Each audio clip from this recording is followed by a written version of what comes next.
दैनिक जागरण संपादकीय डिक्टेशन में आपका स्वागत है। डिक्टेशन 10 सेकंड के बाद स्टार्ट होगा।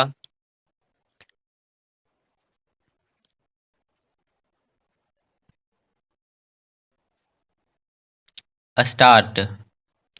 अमेरिकी राष्ट्रपति ट्रंप ने जिस तरह यह कहा कि वेनेजुएला अमेरिका को 5 करोड़ बैरल तेल देगा और उसकी बिक्री वे खुद करेंगे, वह उनकी मनमानी का एक और शर्मनाक उदाहरण है।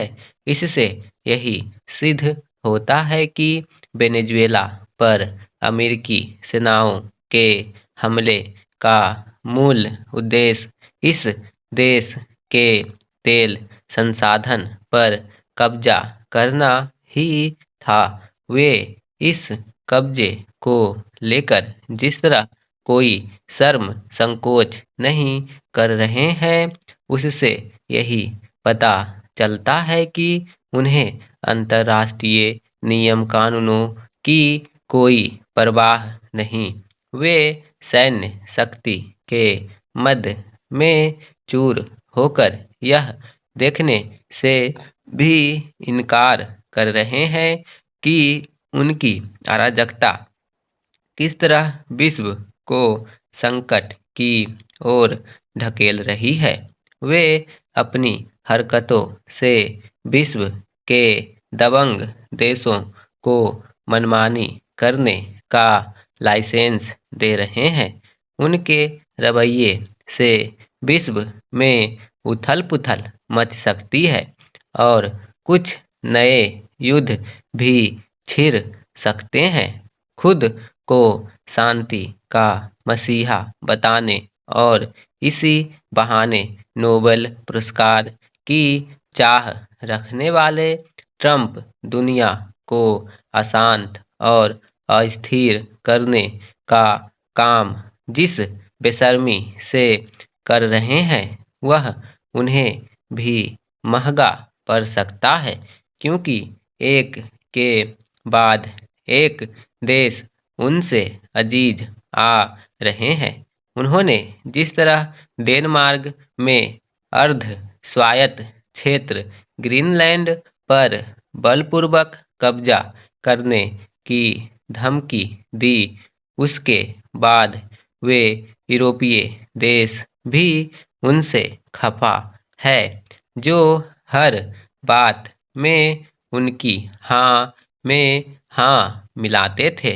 अब इन देशों को यह समझ आ जाए तो अच्छा कि अहंकारी ट्रंप अपने मित्र देशों के भी सगे नहीं।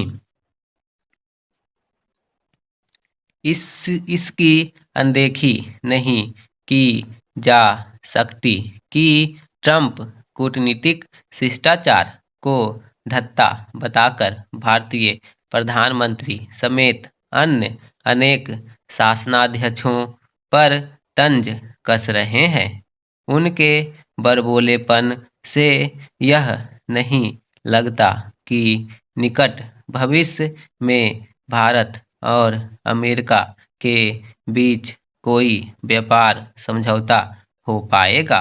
ट्रंप भले ही ड्रग्स तस्करी पर रोक लगाने और लोकतांत्रिक शक्तियों को बल देने की आड़ ले रहे हों, लेकिन उनकी मनमानी का मूल कारण डॉलर के प्रभुत्व को कायम रखना है। डॉलर के दबदबे के पीछे एक बड़ी भूमिका तेल व्यापार में अमेरिकी मुद्रा का चलन है। चूंकि अमेरिका एक लंबे समय से मनमानी करता चला आ रहा है, इसलिए विश्व के देशों ने डॉलर से दूरी बनानी शुरू की। जब इराक और लीबिया ने ऐसा किया तो उन पर हमला किया गया।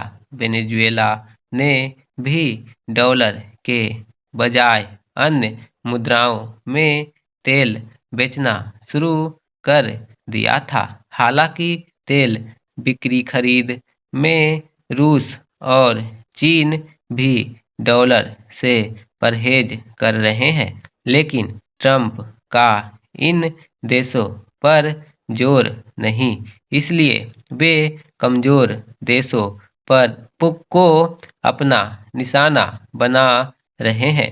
वे यह नहीं देख पा रहे हैं कि उनके अराजक रवैये से डॉलर का वर्चस्व कायम नहीं रहने वाला, क्योंकि उनकी दादागिरी विश्व को डॉलर में व्यापार न करने के लिए ही विवश कर रही है।